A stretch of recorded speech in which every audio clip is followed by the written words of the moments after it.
Welcome to Things You Don't Know. As we zip along the path of uncovering the history of inventions that impact most people every day, we're going to cover zippers in this episode. And yes, all the puns that I just made are intentional. You may take the zipper on your clothes for granted, but it really does have a rich history of how it came to be, what uses have it been put to. Before we jump to the modern zipper, let's start with one of the earliest inventors to toy with this idea, Elias Howe. Now, you may recognize Howe's name from his invention of the sewing machine, which revolutionized the garment industry in the 1840s. But what many people don't know is that Howe also had an idea for what he called continuous clothing closure. Nice bit of alliteration there, way back in 1851.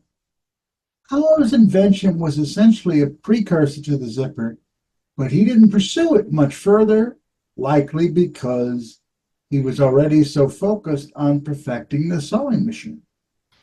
His invention was never commercialized, and the concept of a zipper went dormant for a few decades. Fast forward to the 1890s, and we meet Whitcomb Judson, an American inventor who picked up where Howe left off. Judson is often credited as the father of the zipper, and for a good reason. In 1893, Judson invented the clasp locker, a device meant to fasten shoes more efficiently than traditional laces. His invention featured a row of hooks and eyes that could be pulled together with a slider, a design that, while ingenious, was a bit too bulky and unreliable for everyday use. But Judson didn't just stop at inventing the clasp locker. He was determined to get his invention noticed. And what better place to showcase it than the 1893 World's Columbian Exposition in Chicago, also known as Chicago World's Fair. The fair was a huge event, attracting millions of visitors, quite a feat for 1893. And it was the perfect stage for new inventions to make their debut. Unfortunately, Judson's clasp locker didn't quite make the splash he had hoped for at the fair. It was innovative, but not quite practical enough to catch on with the masses. Nonetheless, the public debut marked the zipper's first steps into the spotlight, setting the stage for future developments. The real breakthrough in zipper technology came 2 decades later in 1913 when Gideon Sundback, a Swedish-born engineer, took Judson's design and perfected it. Sundback's separable fastener featured interlocking teeth and a slider that could open and close them with ease. His design was far more reliable and durable than its predecessors, making it the first true modern zipper. How do we go from separable fastener to zipper? That credit goes to the B.F. Goodrich Company in the 1920s. They began using Sundback's fastener on their rubber boots, and they needed a catchy name for it. Inspired by the quick zipping sound the fastener made, they called it the zipper. And just like that, the name and the product took off. Isn't it fascinating? B.F. Goodrich, we think of as what, Sean? Tires. Yeah. And here they are involved in zippers. Wow. That's cool. By the 1930s, zippers were becoming more common in everyday clothing, particularly in men's trousers. Before zippers, trousers were fastened with buttons, which could be time-consuming and less secure. The zipper offered a quicker, more reliable solution and it wasn't long before it became the standard. Now let's talk about the fly. The term fly actually predates the zipper and refers to the flap of fabric that covers the front closure of trousers, whether it's a zipper or buttons. And it actually goes for other kinds of clothing too. The flap or the fly. The word comes from the Old English phlegon, meaning to move quickly, which is fitting considering how the flap covers and protects the fasteners be underneath. When zippers started to replace buttons on trousers, the term zipper fly came into use, merging old terminology with new technology. Over time, fly became almost synonymous with the front closure on trousers, regardless of the fastening method. First few attempts at making zippers were all while trying to create fasteners for shoes. We don't often think of shoes first when it comes to zippers, but they have a valuable place on your feet as well as your jeans. Zippers were mainly used on shoes and tobacco pouches when they were first created. Zippers did not gain popularity for their use on clothes until the 1920s and 30s, when trousers and all sorts of children's clothes began to use zippers. Now, once again, it's an interesting divergence here. Zippers used on shoes and tobacco pouches. Interesting. Okay, here are some other interesting facts about zippers. Keep yours up and zip along with us. Nice touch. Zippers are comprised of four elements. The stringer, or tape, is the cloth at either side of the zipper. The teeth are the small interlocking parts of the zipper. The zipper slider is the part which opens and closes the teeth as it slides over them. The zipper tab is the part of the zipper you use to pull the slide. Most zippers also contain a top and a bottom stop at either ends of the teeth. Zippers can be made of both plastic and metal materials, and both are great for making this fastener. Zippers are a very versatile fastener. They're not just on your jeans. Few uses for zippers include clothing, shoes, luggage, camping supplies, and a whole bunch more. But zippers, they're really big business. They're no joke in the business community for sure. In the US, people utilize 4.5 billion, that's billion with a B, zippers every year.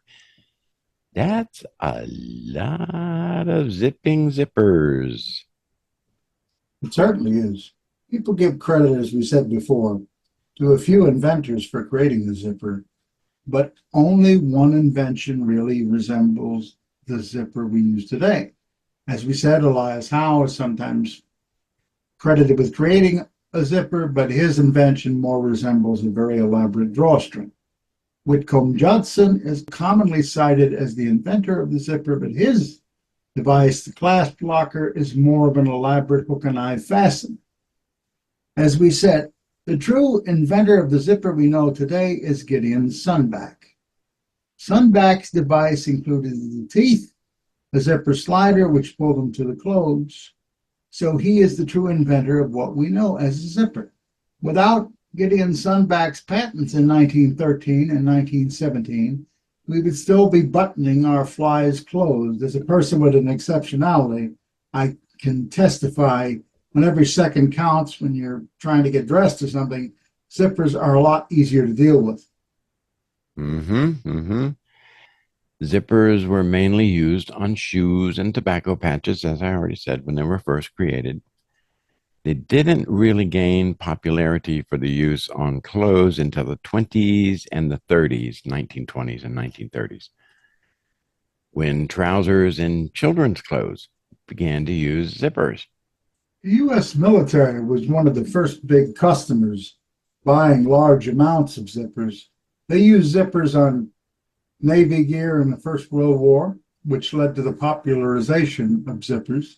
The Navy purchased the zippers for use on a brand new thing at that time, windproof flying suits. Yeah, you're going to revel in astonishment at this surprising and fun fact about zippers. Scuba gear, hazmat suits, ocean survival suits, and even space suits use a special type of zipper called the airtight zipper. These zippers don't pull open and close as easily because they must create an airtight seal, which makes them very stiff. Zippers are the fasteners of choice when you need a special suit that is airtight. A. When Neil Armstrong landed on the moon, it may have been one giant leap for mankind, but it was also a zipping success for zippers as he was wearing a suit with zippers on it. That's amazing. The Rolling Stones album, Sticky Fingers, featured a photograph of jeans taken by Andy Warhol. The jeans had a working zipper and revealed the underwear beneath them, also Andy's idea. Zippers have certainly earned their place in rock and roll and art history. Indeed. Let's go back a little bit.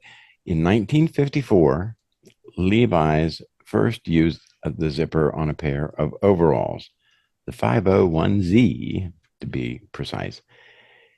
It wouldn't be until the 1970s that they would begin to use zippers on more than of their jeans.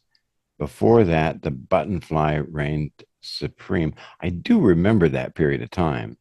And it was, and some people for the longest time thought that the button fly was more, shall we say, flattering because it kind of drew attention to that area, and they thought that it would be more attractive to people.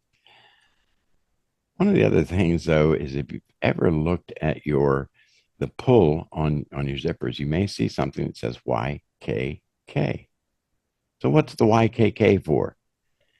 Okay, if you notice that on your zipper, that stands for Yokoshida Goigo Kabashizukasa Company. The YKK company makes more than 1.5 billion zippers a year and operates in 71 countries with 39,000 employees.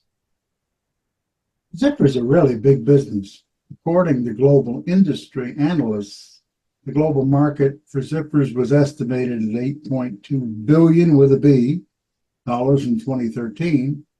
I'm not surprised. YKK certainly has the industry all zipped up.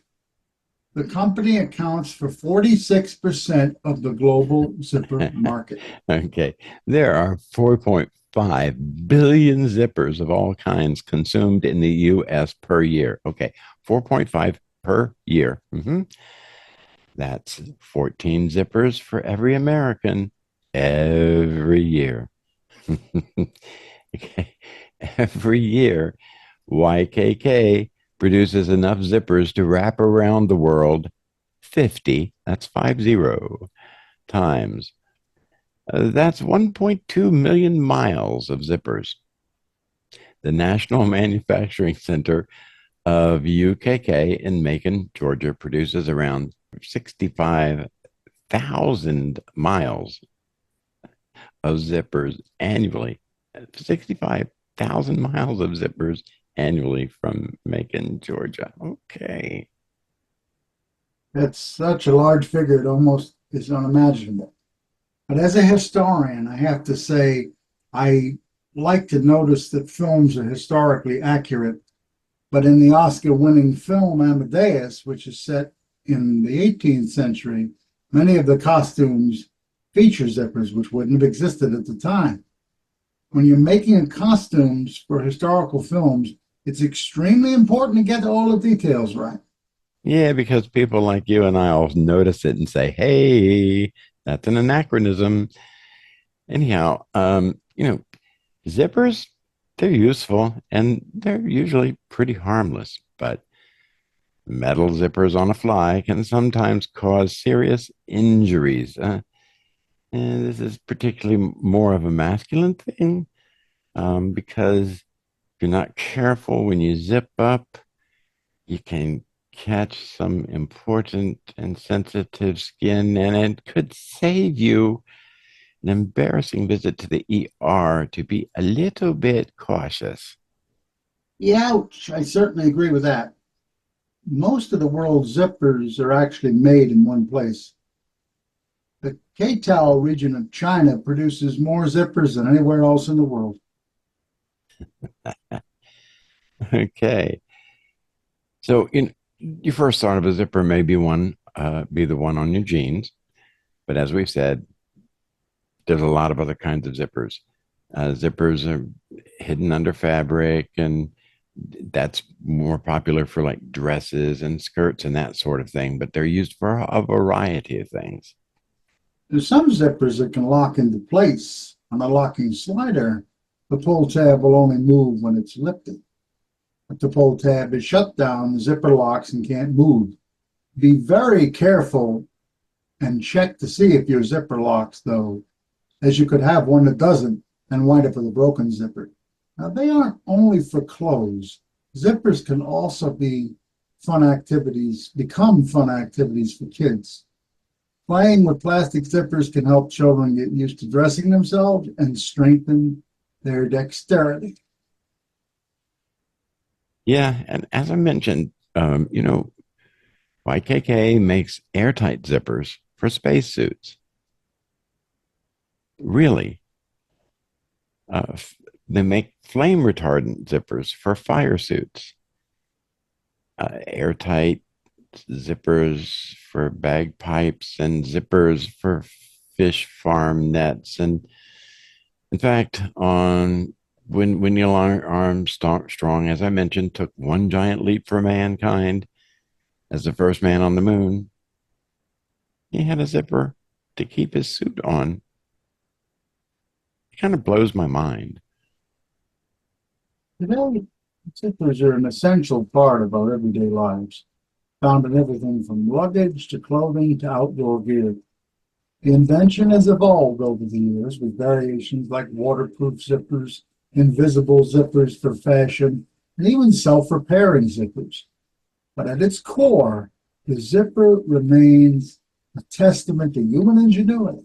It's a simple idea that changed the way we dress and live. So the next time you zip up your jacket or fasten your fly, take a moment to appreciate the journey this little invention has taken from Elias Howe's early sketches to Whitcomb's Judson's showcase at this World's Fair, and finally to Gideon Sunbeck's refined design. The zipper is more than just a fastener, it's a piece of history woven into the fabric of our everyday lives. We were talking about that before, Dr. Weaver. It's just amazing to think of how anybody could come up with the idea of zippers. The idea of Velcro seems a little more obvious. Check out our Invention Velcro podcast to learn about that. But zippers had to really, people creating them had to think very differently. We talk about inventors needing to think outside the box so much, it becomes a cliche or a bromide. Indeed, the process of developing some of these great inventions is not just getting outside the box, which is a part of it, but it's more about putting things together in different ways.